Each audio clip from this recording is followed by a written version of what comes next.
I'm Larry Abel, president of the Maryland Veterans Museum at Patriot Park. Maryland Veterans Museum is located on Route 301, about 8 miles south of La Plata, and there's a big radio tower right next to us, so you can see us for about 8 miles away. The museum represents the story of America from 1776 to the current period of time.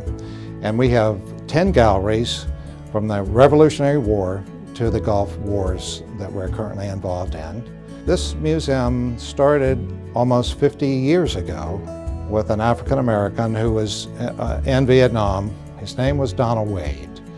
And he felt that so many of his friends were dying and being maimed in the war that was there, that there should be a memorial for them at some point.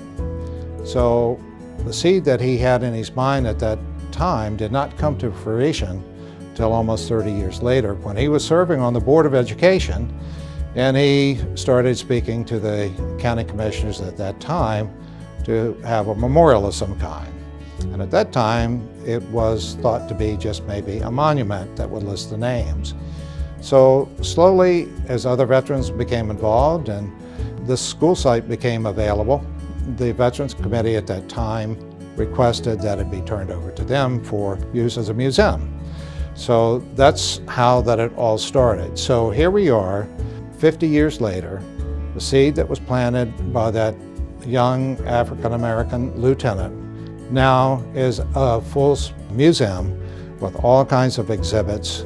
And I had the opportunity to talk to him before he passed away, and he said, "I'm so pleased because it far exceeded any expectations that I ever had." When we first opened the museum, we had about 1,000 square feet of space.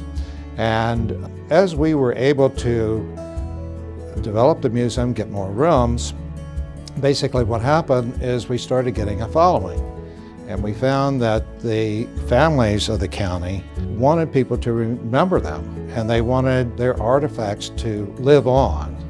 And many families that had artifacts, they were worried about what to do with them. They couldn't give them to anybody.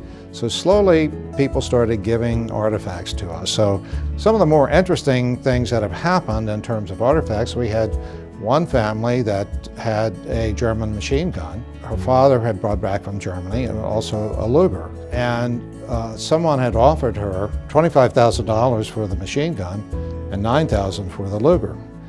And she said, "Larry, you know, I could give this to my kids and it would be sold in a week. But if I give it to the museum, it will live on forever. So I want to always be able to come back and see that machine gun, and I want my kids to come back and see it, so it is in better hands with the museum." Hi, I'm Elaine Lawton, and I'm secretary at the Maryland Veterans Museum, and I also work with the Education Committee. We are in the Revolutionary War Room, and we have a variety of exhibits, from the women's exhibit, Maryland 400. We also have Port Tobacco exhibit. Port Tobacco was a thriving metropolitan area at that time. We also have another exhibit from the Battle of Brooklyn Heights, and this diorama was done by an Eagle Scout. Each of the figures were hand-painted. We have acknowledgement of the 1st Rhode Island Regiment, which shows the troops marching, and they were an African-American unit, and they marched from Rhode Island to Yorktown.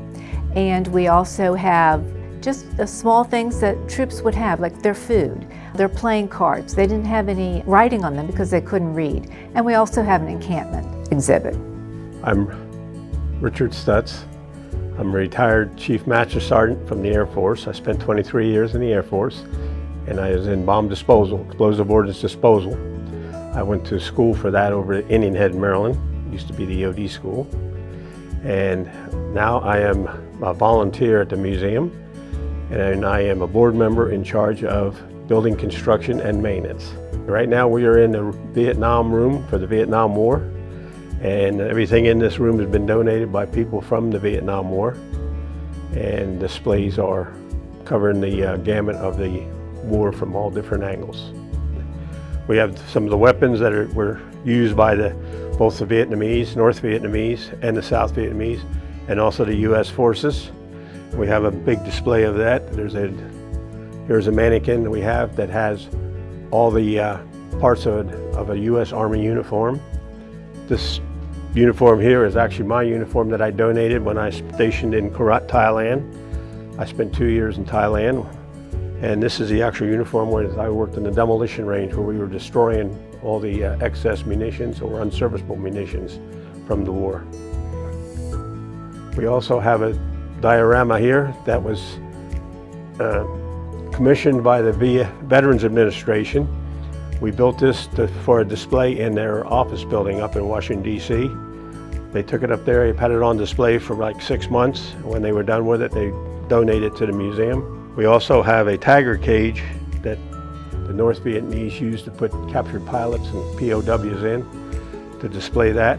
We have a gentleman over here that lives in White Plains. When he spent a year at Da Nang carrying an M60 machine gun. And on the other side, I've had a gentleman that was in the Air Force. He was a liaison between the U.S. Air Force and the Vietnamese Air Force.